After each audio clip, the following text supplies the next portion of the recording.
Martin on the track, boys.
Mi gente, bienvenidos.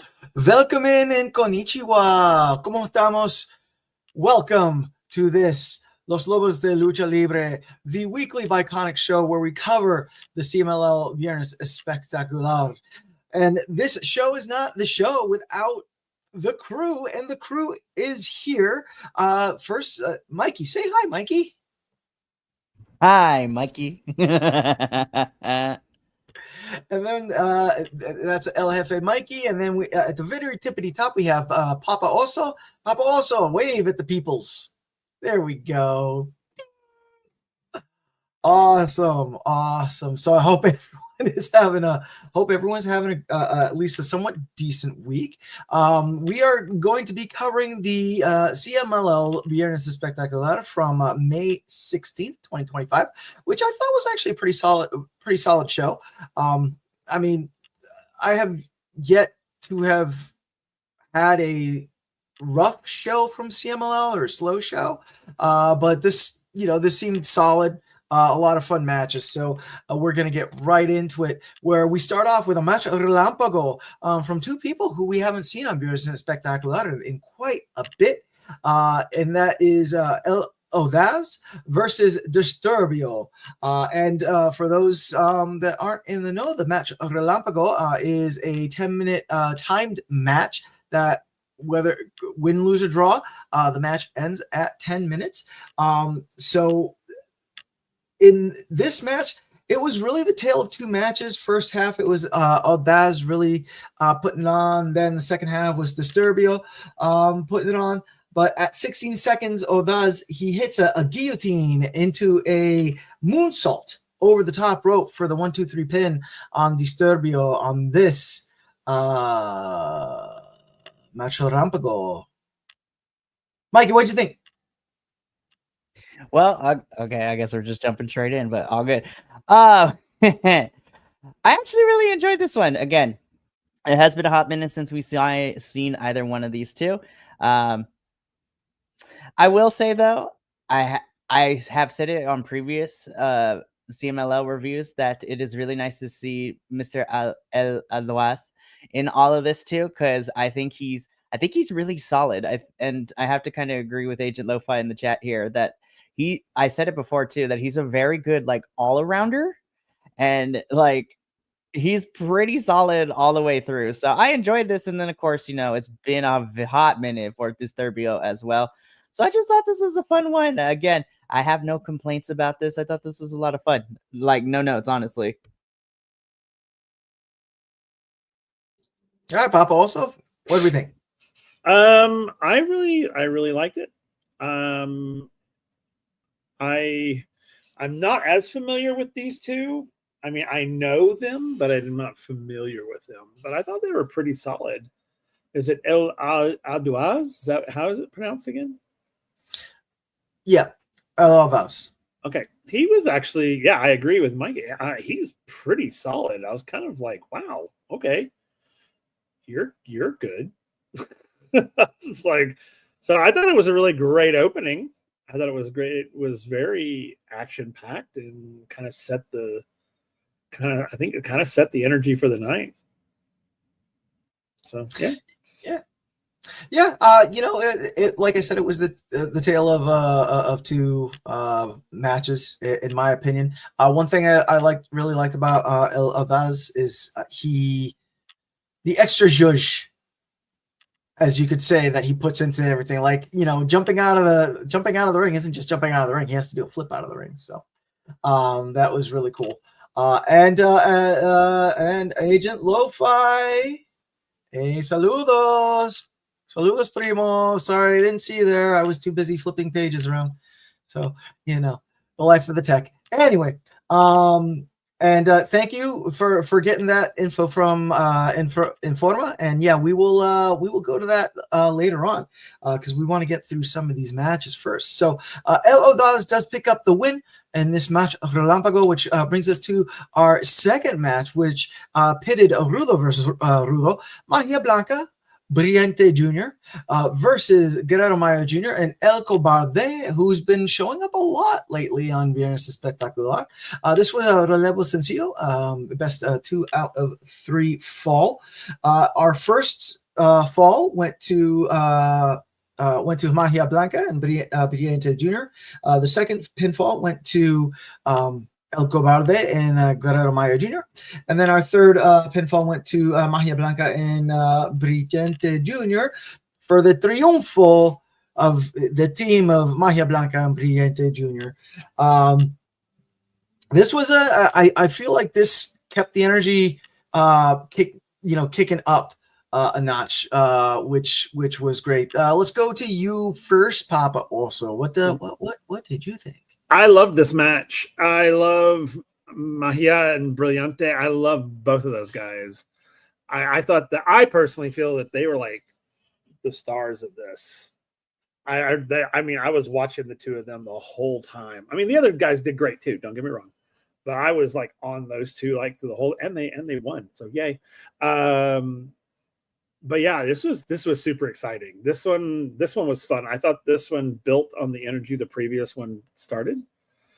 So I really like this one a lot, like a lot.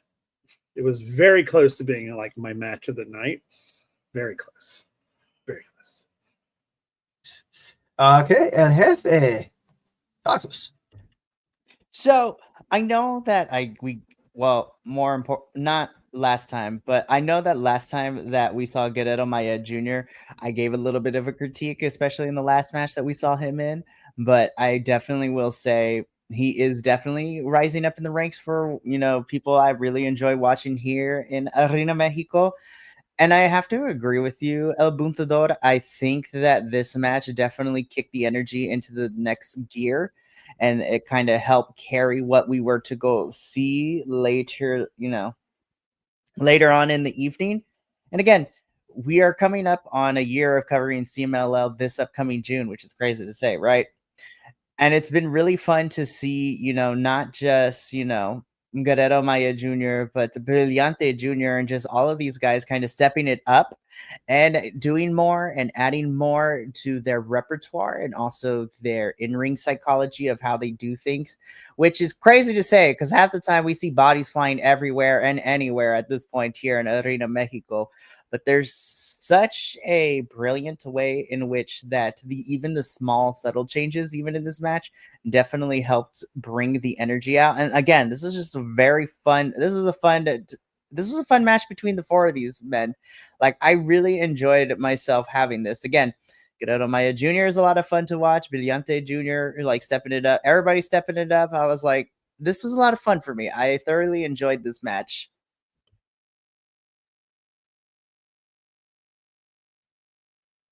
Yes. Definitely echoing that sentiment, Agent Lo-Fi.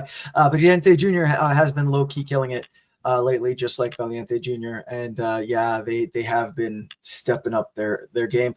And shout out to El Cobarde as well. He's been. I feel like every Baroness is Spectacular that we've been seeing him, he's been getting a little bit better, a little bit better, a little bit better. Some quick notes I had about this match, excuse me. Great teamwork with Guerrero Maya Jr. and El Cobarde. I think it would be nice if they actually became a full-time tag team because they seem to have that flow going with each other. Especially in the first fall and the second fall, they pulled off a lot of great setup, takedown type things that you see more seasoned tag teams do. So that was really cool. And then Magia Blanca and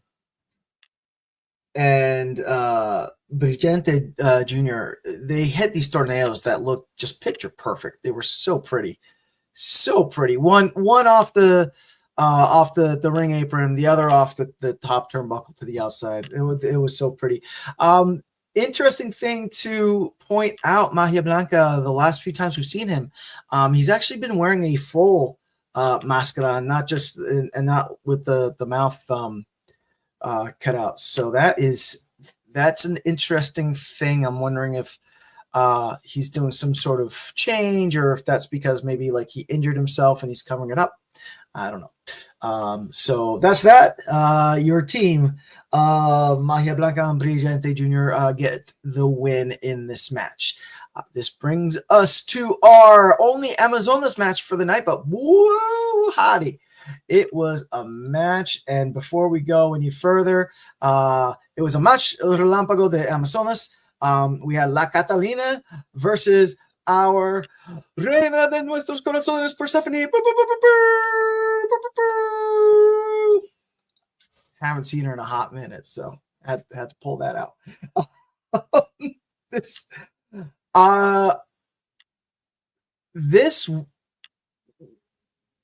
is tied with my match of the night. I feel out of the two match Relámpagos, this was the better one. At first, I was like, why didn't this start the night? But then I was like, wait, this was kind of a perfect spot for this match. El Jefe, enlighten us, please. So, no,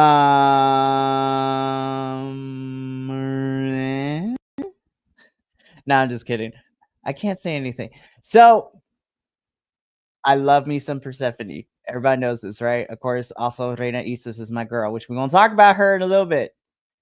But because I am like one of the only people left who continue to watch ROH on a weekly basis, I have gotten to see La Catalina almost every other week in Ring of Honor. So she's been having some banging matches too. So I've become a big fan of her. And how do I put this nicely? I think the crossover with CML stars who appear in ROH and AEW over the last couple weeks, especially in ROH, I think there's such a big appeal and they are just getting exposure on many different fronts, which is really nice to see. But as far as this match goes, again, I've become a big fan of La Catalina. Persephone is our homegirl. We love her. This is always great. This match had everything I wanted from these two because remember the very first thing we really saw of CMLL involved La Catalina, who went up against Stephanie Vaquer at the time too, which was amazing. It was beautiful. Persephone is just destroying girl like Amazonas left and right as well, which is really, really great.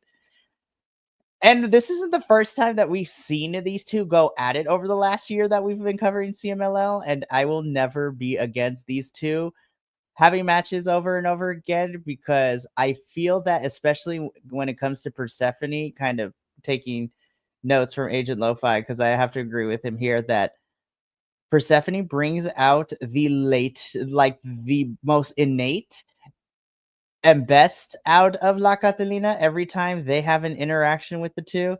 So this is this was on paper. I was excited. By the end of this match, I was just like, this was great. I loved it. It was fantastic. All right, Papa, also give us your thoughts. So yeah, this was very close to being also my match of the evening. This was probably my almost, because this was so good. Oh my god. First of all, I love this because in my own brain, I labeled this leather and lace. And because La Catalina is so very lacy, and of course Persephone is like leather dominatrix, and Persephone is amazing. I love her. But yeah, I really, really love this match. I thought both of these ladies, they were in it to win it. They were brutal. And as I always say, the women's matches always seem to be far more brutal than the men's matches. And I'm kind of here for that. But I love both of these women. So I was like, all right, whoever wins this match, I'm going to be happy. So yeah, Persephone is my home girl, but La Catalina is like my dream girl. So it was hard for me to kind of go, oh, which one do I want to win? So, but no, this match was off the hook. It was so good, so good. Yeah, the two of them right off the get-go really went at it. Matching not only technical ability but just raw strength and brawling. It was great. Some things to note. This was a battle of a Universal Champ and past Universal Champ. So La Catalina was the 2023 Universal Women's Champion for CMLL, and Persephone is currently the 2024 until they have the tournament coming up here. She still holds the Universal Women's belt, so that was definitely cool. There was a really awesome move that Persephone hit, which I feel showcases how her talent has been coming along, where it was a backslide into a bridging pin combo. Is really, really cool. Really, really cool. However, La Catalina hits a power bomb on Persephone into a knee strike and gets the pin at the 55-second mark. So La Catalina gets the triunfo técnico. La Catalina in this match. Relampago. Do you like what you see? Do you like the wrestling? Do you like what you see and you like the wrestling? Well, why don't you join us on the interwebs? Because that's where we are.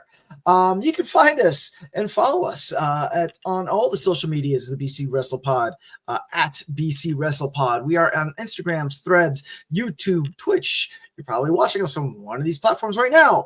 We're also on Blue Sky. We have the merch, which was posted earlier, but it is BC WrestlePod spring.fourthwall.com. And you can also find us on Patreon. So, if you want to,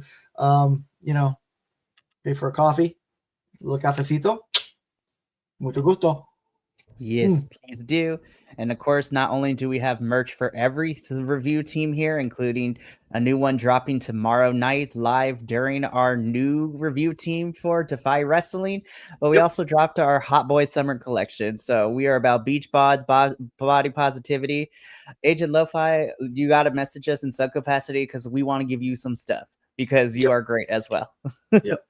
And then for the rest of the week, we actually have kind of a light week.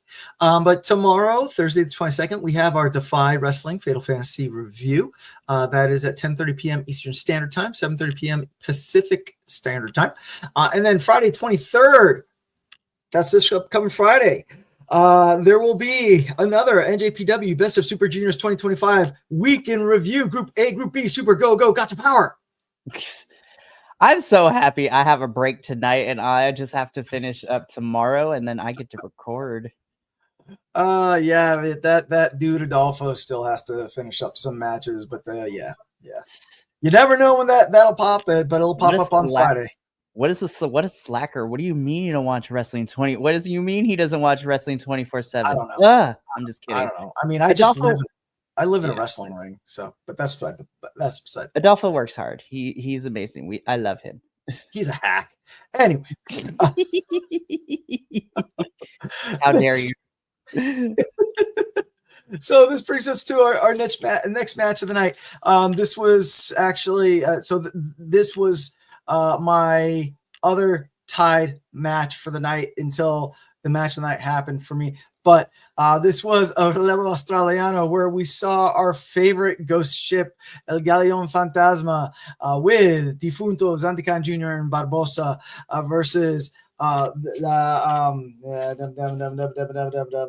Fuerza Tapatía with Star Black, Fugaz, and Explosivo in a Relevo Australiano, best 2 out of 3 falls. First fall, Fugaz pins Difunto. Second fall, Star Black and Explosivo are pinned by Zandokan and Barbosa. So you get a triunfo rudo there. And then third fall, Difunto hits a tightrope walking into a missile dropkick on Fugaz. And pins him, so we get a triunfo rudo. This was a lot of fun. I got some follow-up questions afterwards, but Papa also ghost ship versus what are you thinking? Okay, I really like this match as well. I thought it was just like I thought the energy just kept going, which is so great. This was a super chaotic match, and I love the chaotic matches. And I think it was it Difunto who did the rope run? Yep. Mm-hmm. Oh my God. I love it when they do that. It's just one of those, he got up on that top and I was like, is he about to do what I think he's going to do? And he just like, pow. And I was like, I love when they do that. I just love it. I thought this match was fantastic. This ranked up there pretty high for me too. This one is so good. I love these 6-man matches. They're just, like I said, they're just full of chaos and insanity, and I just love it. So no, this was so good, so good. Yeah. Jefe, thoughts? So I think.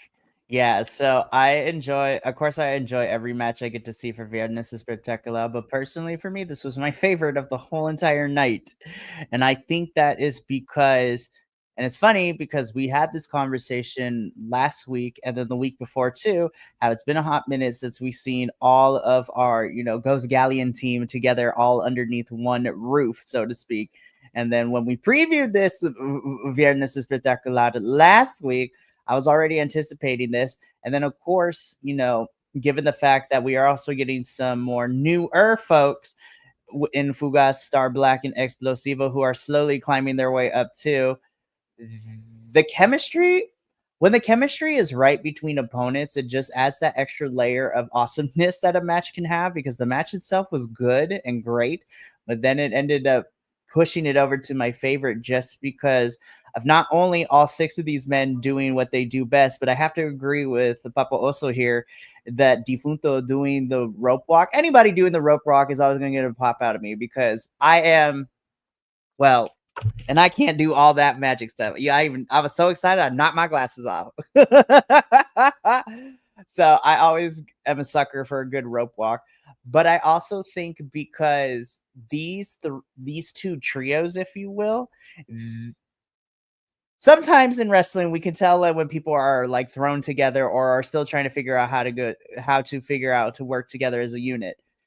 There were no issues between these 2 trios. They both work well with their own teammates and stablemates, and then they work well with their opponents too. Everything just seemed so seamless. It flowed very well. Everything's in-ring psychology and move-wise made a lot of sense to me. And it also had that energy too. And dare I say, I feel that this had more, playing with the crowd than what we would get in our main event, which was also nice. Was still pretty fun. I think this one was, it blew my expectations, and this ended up being my favorite of the night just because of how exciting it was. And I wasn't sure which way it was going to go by the end of this. So that's always a plus for me.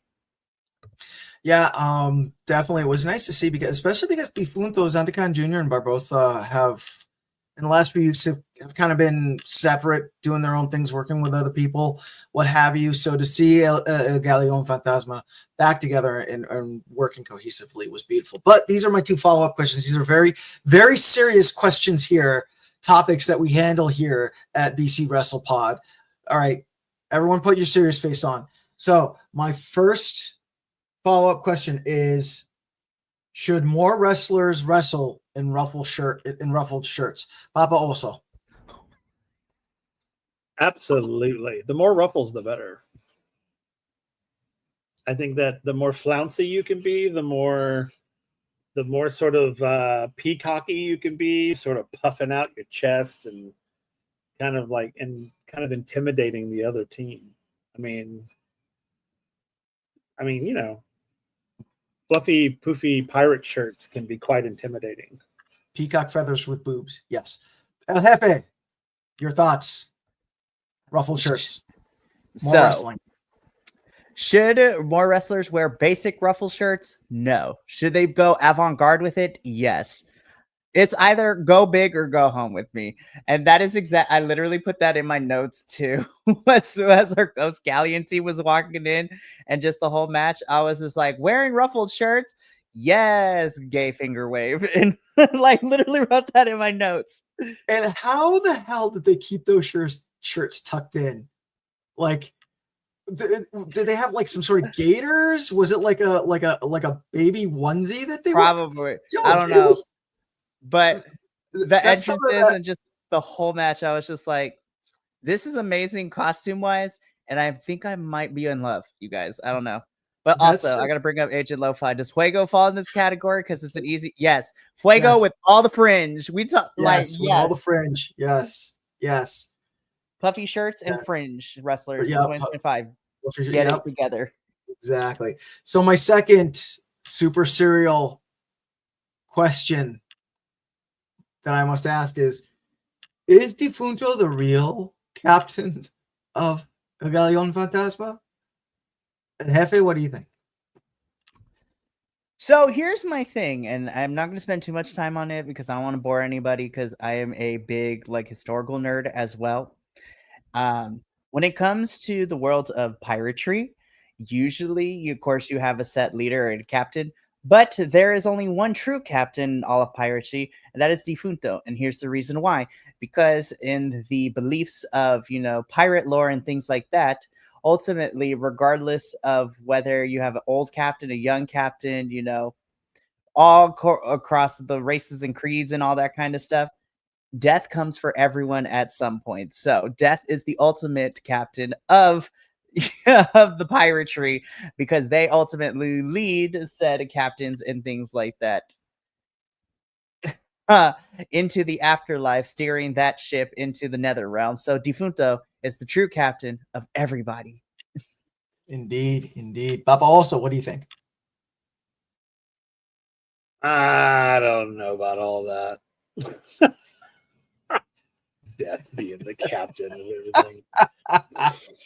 No, I'm just kidding. Actually, yeah, that makes total sense. No, but I think he's total captain. I mean, yeah, absolutely. I mean, if you look at, even though I know we have a Barbosa here, I mean, if you look at all of those, I mean, if you look at the Pirates of the Caribbean, I mean, Barbosa, he was the captain. I mean, there was nothing around. Even in death, he was the captain. Right. And I think that, I think you're absolutely correct. The idea of the sort of leading people from the living to the dead, absolutely, it makes total sense. Yeah. And thank you for joining us for our philosophy moment for the night, good people. So this does bring us to our next match, which was a Relevo Atomico. This was my match of the night. Best 2 out of 3 falls, which we saw La Familia Depredadores with El Papa Rocky Romero, Hijo Volador Jr., y Los Sobrinos Magnus and Rugido versus Templario, Flip Gordon, Esfinge, and Star Jr. Que Malito came out with La Familia Depredadores, and Que Monito came out with the Técnicos. Didn't need the full 3 because the Rudos took it in 2. Papa, also, what'd you think? Your baby daddy was in there. What'd you think? Yes, he was indeed. I hate that they lost, but but that's okay. He can come and cry on my shoulder. I'll help him through it. No, I really like this. Was my match of the night too. Mainly because, as you say, my baby daddy was in it. But no, I actually love this whole grouping. And one of the big things about it though is that, I was kind of disappointed that it was done in 2. I really wanted to watch more of this. I thought that I don't think they spent enough time on this match. And I mean, I know it was an 8-man match, and those things get crazy, but I really wanted more. Because I actually, all of these folks in this lineup, I really like, and I enjoy watching them work. And so I thought it was, I loved the match. It was my number 1, but because I just loved everything about it, I just wanted more. I guess that's it. I guess I always want more. I'm a greedy bitch. Yeah. No. This match definitely was too short for whatever reason. It was too short. But Jefe, what was your take on this? I mean, it was all right. No, just kidding. I was gonna say, I was like, I'm about to get kicked off this review. No, I really enjoyed this too. And again, I agree in the sense that I kind of was like, it's kind of short. That's kind of crazy. But then, of course, we get telenovela drama afterwards. So it's like, okay, this is why. All right, we're gonna talk about it. We're getting there. Tranquilo. Yes. You like Mickey Lee? Tranquilo. Yeah. I have to agree with Agent Lo-Fi. Papa Rocky Romero is best Rudo, and I agree. In both Mexico and the States too, because he's also a great bad guy in New Japan as well. Especially I got to see him live, and I got to see him. And we were ever so close. I wanted to shake his hand, but he was in character. Anywho, I really like this match. I really like this pairing, of course. With all of these people across everything that we cover here at BC WrestlePod, it hasn't felt like what I discussed earlier, where it's been a while since we saw these folks. I literally saw most of these posts last week here on CMLL. Some of them were on MLW not too long ago too. I literally saw Rocky Romero be valet to Konosuke Takeshita like not even 2 weeks ago, live and in person, which was great. I got to see and smell Templario in person, which is crazy. And I have pictures. It's great. Will's just looking at me with the good. He's like, I'm gonna fight you. I was like, bet. I really like this, and I kind of like the pairing. I mean, the Rudo teams make sense, and we'll talk about them in a little bit. But somehow, Templario, Flip as Fiendhit and Star Jr. I was like, this is a little bit of a mixed match of people, but I'm kind of here for this. It kind of works in some capacity. Yeah, they work really well. One before we get to the Dramático that happened, we had a great some great teamwork with the technicals. There was a spot where Flip he did like a cartwheel or something up on the rope, and you thought he was gonna do like a moonsault to the outside, but he spread his legs and Templario came flying through for a tope. Amazing. Really impressive. It was short, but it was proper fun. It definitely was. And in the words of Megan Thee Stallion, this was just bodies on bodies on bodies on bodies flying everywhere. Yeah, can Esfinge get a break though? Like everyone is always going after his masks. Everyone is going after because Rugido challenges Esfinge for his title, for his belt, which Esfinge accepts. But like everyone just likes to beat on Esfinge. I was like, oh, come on. They're playing by prison rules. You got to beat up the biggest person in the yard to assert dominance. I guess. But then the darkest portents that happened was that Rocky Romero was given a Depredador mask, making him an official member of Los Depredadores, and truly the papa to Volador Jr.'s hijo. What unholy terror will La Familia Depredadores unleash on CMLL? Papa Oso, what do you think? I think it's going to come unhinged. It's because, oh dear God, what have you done? I think Mr. Rocky Romero is literally going to unhinge the world. Right? What do you think? Sorry, I got lost in crop top Rocky Romero for a little bit. But no, so listen, I love wrestling. This is why we do what we do here at BC WrestlePod. I am also a chaotic bitch. I love chaos and I love to be messy. And I don't think Arena Mexico has truly realized what they have done by allowing Rocky Romero to be a part of this group. But I am here for the ride. And again, I cannot wait. This is going to be amazing. Yeah, I guess my serious question though is: do we see Rocky Romero taking this Depredador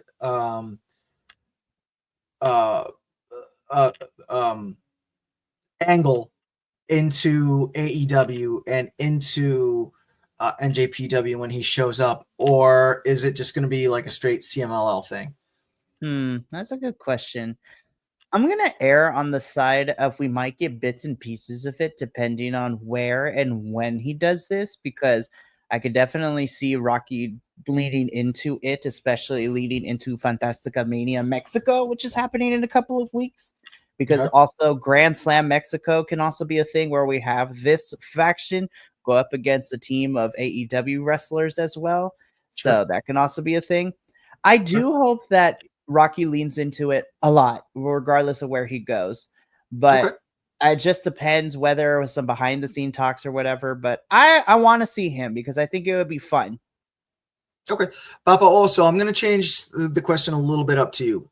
Do you want to see Depredador Rocky Romero in AEW, in NJPW, or would you like if he just kind of kept that as special to CMLL? I think it really depends on the stories happening. I mean, because you just can't randomly bring this type of character into a random session, and unless you're writing it to bring that particular character, like in AEW, if like the AEW folks are like, oh my god, let's bring this chaotic, crazy, off like batshit crazy character into AEW and sort of expose everyone to and let him just unleash basically, then yeah, absolutely. I think it's one of those, it's just going to really depend on wherever he's going. If they want that type of chaos in their programming, I'm all for it. I think if you've got it, show it off, let the world have it.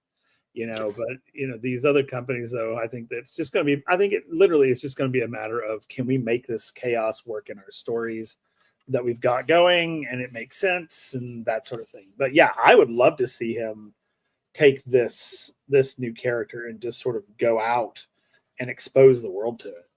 Nice.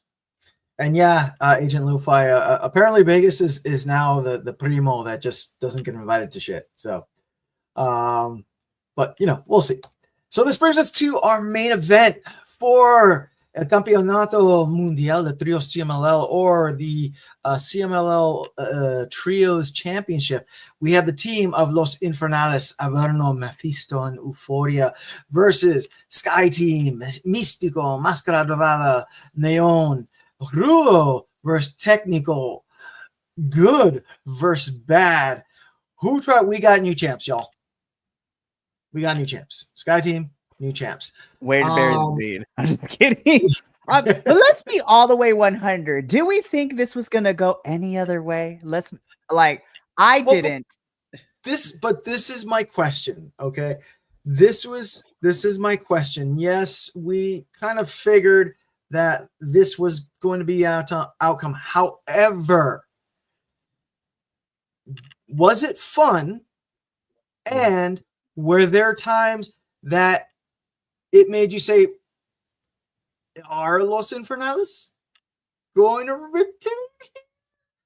El Jefe, since you already started talking, your Okay, sure, fine. I plead the fifth. No, I'm just kidding. I have the right to say nothing. No, I'm just kidding. So, yes. Did I know this was going to be the outcome?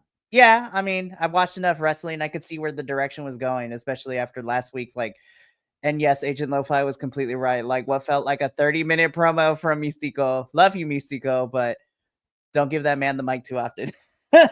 I'm just kidding. I love you. But so yes, I enjoyed this match. This was a lot of fun. My brain is not functioning right now. What's the second question? Help with the note.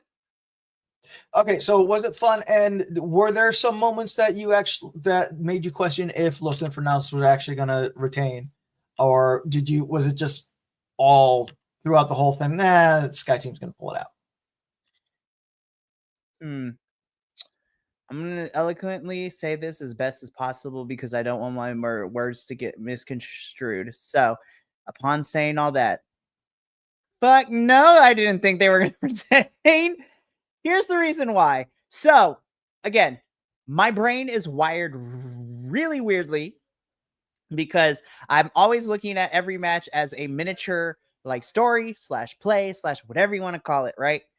And the ingredients were laid before us last week, where basically, this challenge being made and accepted, we have seen and we know that Místico and Averno, those two in particular, have beef with each other spanning decades. Okay, this is like a whole entire hate-fueled thing.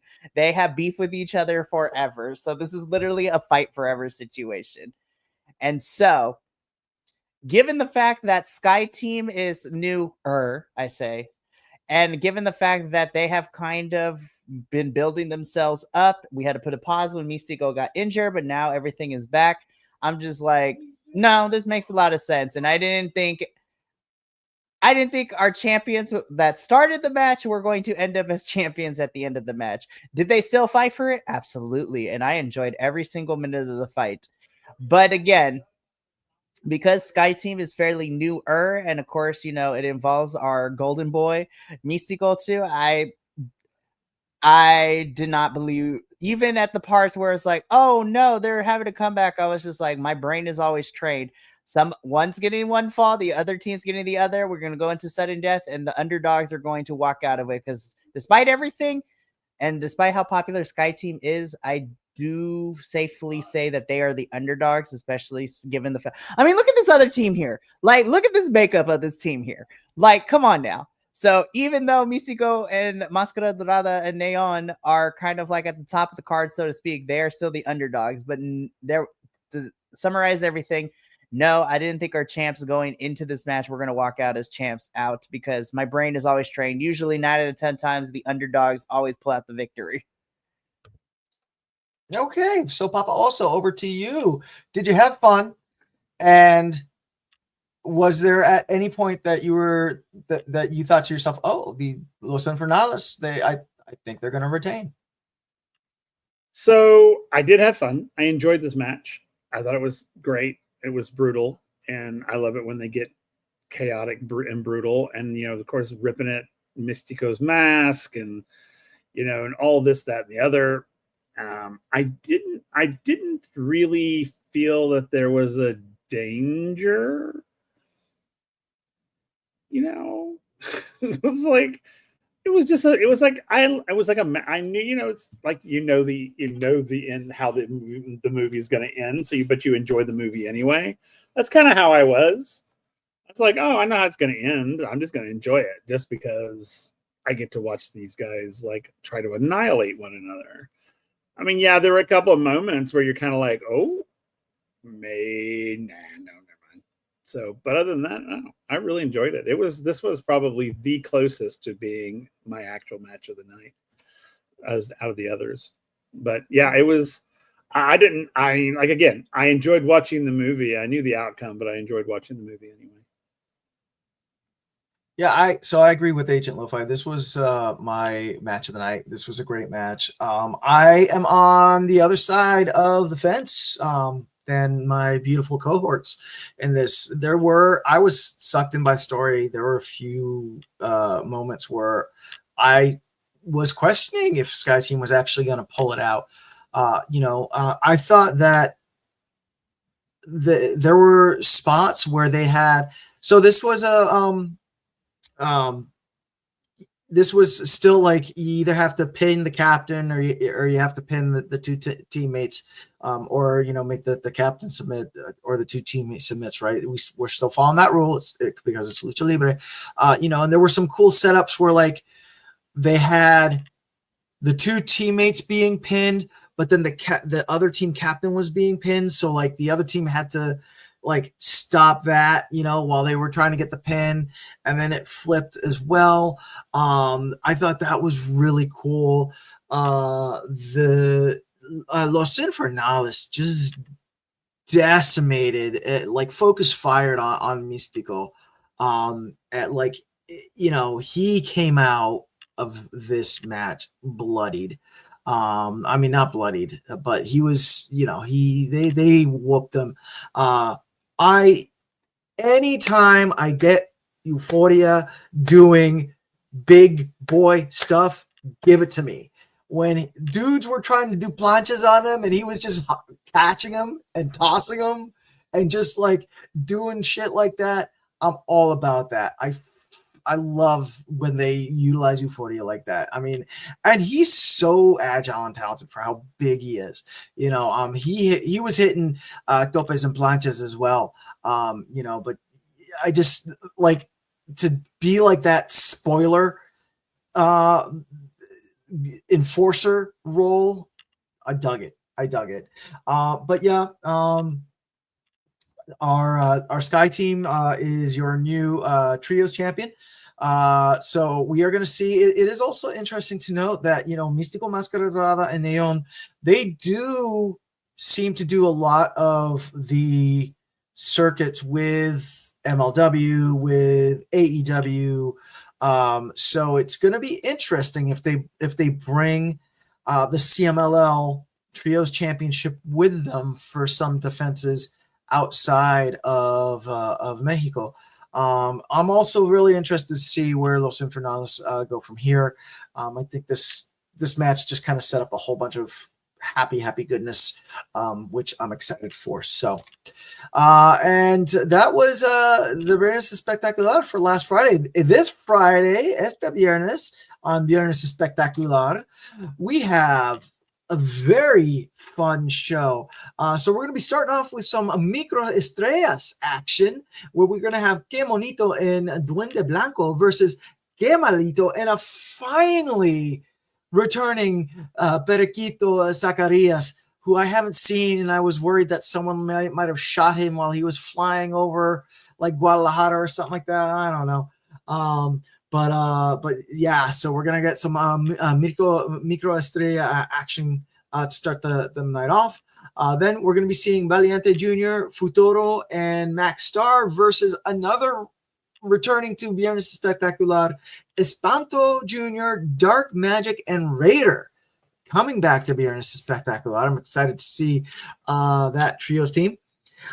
Next, we have I'm calling them Team Dragon because it's Dragon Rojo Jr., Dragon de Fuego, and Dragon Legendario versus Hijo del Villano El Segundo, Hijo de Stuka Jr., and Virus. So that's going to be a really fun match. For the Campeonato Nacional Semicompleto, we have Esfinjo versus Rugido. That's going to be the fourth match. The semi-main event is going to be Templario, Neon, and Flip Gordon versus Barbaro Cavernario, El Terrible, and El Elemental. And this brings us to our main event, which is going to be an elimination for La Copa Junior VIP tournament, where we will have Místico, Máscara Dorada, Atlantis Jr. and Star Jr., excuse my hiccups, versus Volador Jr., I have the Oro, Niebla Roja, and Zandakan Jr. This is going to be like a Cybernetico tournament thing. Can't wait. I'm excited for it. So excited for it. On Mondays, you can also catch CMLL at Arena Puebla on their YouTube channel and on their Facebook Live. And then on Saturdays and Tuesdays, not only can you catch CMLL from Arena Mexico, but you can watch the Guadalajara shows on Saturdays and Tuesdays. Tuesday is Martes de Glamour. It's a very fun show. Again, on the CMLL YouTube and the on the Facebook, the CMLL Facebook. So you can fund your Lucha Libre goodness there. Upcoming, we're getting close. June 17th, we have on Tuesday. It's going to be CMLL versus AEW and Ring of Honor. I know that we have a lot of cross, AEW ROH fans that watch us. So, if you want to find out about some of the CMLL talent that the AEW and ROH peoples are gonna be fighting against, definitely check out some of these other CMLL shows. That way you can see what AEW and ROH is getting themselves into. And then June 18th, we have Grand Slam Mexico from Arena Mexico in Mexico City. So it's gonna be a lot of fun. And Fantastica Mania coming up June 25th. I'm sorry, coming up June 20th, and Agent Lo-Fi. That is your cue, or Mikey, if you got the ones and twos on that. Okay, so I got a lot of news now, so I'm going to take over for Las Noticias. So I'm going to start with some more upcoming Lucha things that you can see, especially if it involves our CMLL talent. And thanks to Agent Lo-Fi, because he is our Informa person who is also giving us all these updates as we are doing the show live. So I am going to switch on over to Las Noticias, if you will, because we got a couple of CMLL talents be popping up in some other places across the world, and I think it's important to talk about it. So first and foremost, over in Japan, we are currently in the midst of the New Japan Best of the Super Juniors 32 tournament, which is seeing a lot of individuals participate in this. But I specifically want to talk about our CMLL representative in Block B, which I get to be reporting on every single week. And Titan, after the last couple of shows in the Best of the Super Juniors, Titan is sitting comfortably at the top of not at the top of the leaderboard, but is in a three-way tie for second, as he has finally won some matches, and he has a record of 3-1. He's only lost one match so far in the 2 weeks that we've had this tournament. And tomorrow evening, which is just specifically a Block B show over in Japan, Titan will be taking on TMDK's Robbie Eagles. Both of them are tied in second place, so somebody's about to be dropping to third. So shout out to Titan, who had a killer match against El Desperado earlier in the Block B tournament, and it is great for sure. So if you have not, please go watch this, because New Japan Wrestling with Titan has been kind of really fun to watch, not gonna lie. It's so good. But I also want this to happen, because this on Collision, which is tomorrow evening on Thursday, Mercedes Moné is having an open challenge for her TBS championship, and it is being answered by none other than Reina Isis. So it makes me so excited for her. Wow. Okay. So I cannot wait. It's so fun. So I know Reina's gonna have a great showing. I know she's not gonna win the TBS championship, but the fact that Reina gets to have this opportunity to come on over to Collision and do this is kind of great, because Collision always has the best wrestling, or at least one of the better wrestlings between the two AEW weekly programmings. And I still enjoy Dynamite, but for us Lucha fans and CMLL fans, Collision is always where it's at too. So, but I am not done with, US based appearances for our AEW folks, because ROH is going to be having some action as well. And get this, so there's going to be some ROH taping. Well, there's ROH tapings tonight. So of course we're going to see Reina Isis versus Mercedes Moné. But for ROH tapings, we're getting a Lucha de Trios match. So trios match. It's basically the team of Místico, Máscara Dorada, and Templario will be taking on the team of Volador Jr., Magnus, and Rugido. So that ROH match is going to be banging or bussin', as the kids say. So we'll figure all that out. But now, let's get into all the stuff, because we got a lot to talk about. This is going to be crazy, right? So I would like to thank Agent Lo-Fi for keeping us updated on everything that is happening. So over the last couple of weeks, we talked about like the June 17th show, which is like the days before, the week of Grand Slam Mexico, and then Fantastica Mania and all that good stuff. So I have to go back and check the full card, but Agent Lo-Fi has notified us on some matches that have been added to both the June 17th and the Fantastica Mania card, and I have the final card for Fantastica Mania 2, which I'll go over. So first and foremost, on June 17th, the next two matches that we got, thanks to Informa tonight. Listen, me and Will are going to have a great time, because it is going to be Atlantis Jr. versus Josh Alexander. So Josh gets to come to Mexico, and I'm so excited. Will, we've always said we wanted to see Josh outside of, the American companies, and then MLP we've been seeing him pop up, and now he gets to go to Mexico. Sorry. That's awesome. I'm excited, but don't touch that dial, kids, because also added to the June 17th show, this is going to be a crazy match, Neon versus Hologram. Nice. I was like, nice. I am so excited. This is great. And then new matches getting added to Fantastica Mania. So hold on to your seats because then I'm going to go over the whole card. Don't know what the order is going to be, but matches added to Fantastica Mania is going to be Kira challenging Red Velvet for the ROH Television Championship. So that's going to be amazing. Then we are getting a full 8-person tag team match in which we are going to be seeing Magnus, Rugido, Difunto, and Zandokan all teaming up to take on Rocky Romero, Robbie X, and then the Crew, which is Action Andretti and Leo Rush. So that's going to be a lot of fun. And then in a one-on-one mano-y-mano match, Volador Jr. versus Ricochet. Wow. Listen, that's going to be crazy. The hair versus the bald. That is very true.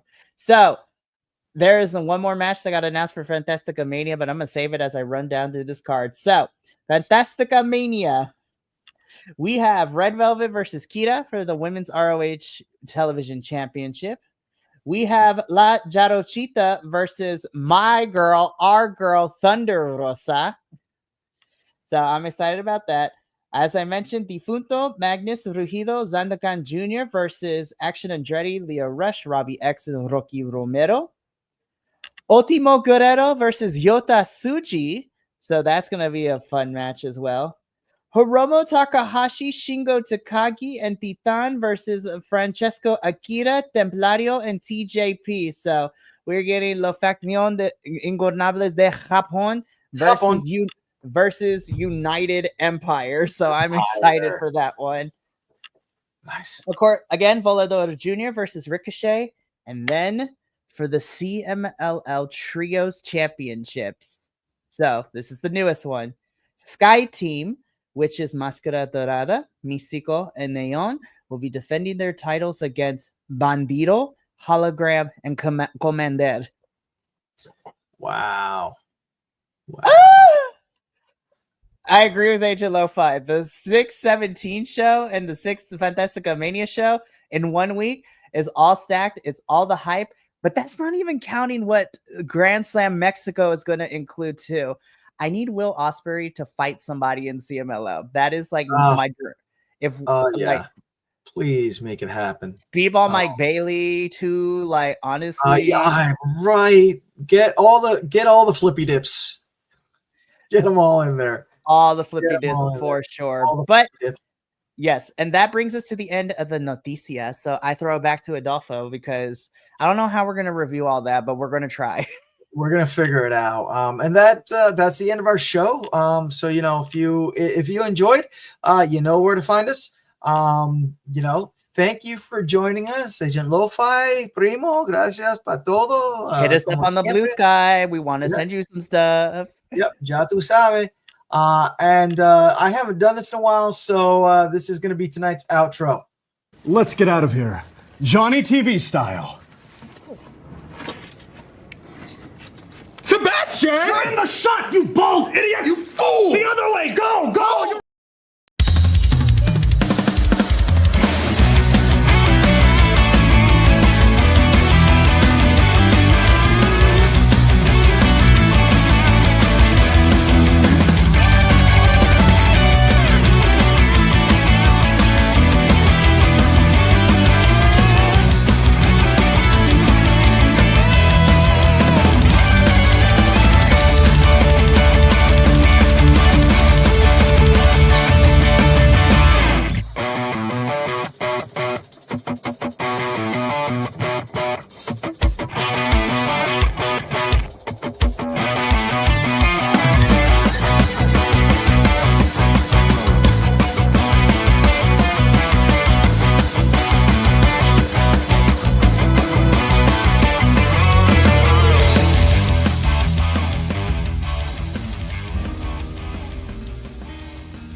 tiene loco en la cabeza cuando me tocas. Siento que todo está bien, pero en verdad yo no sé si tú lo sientes.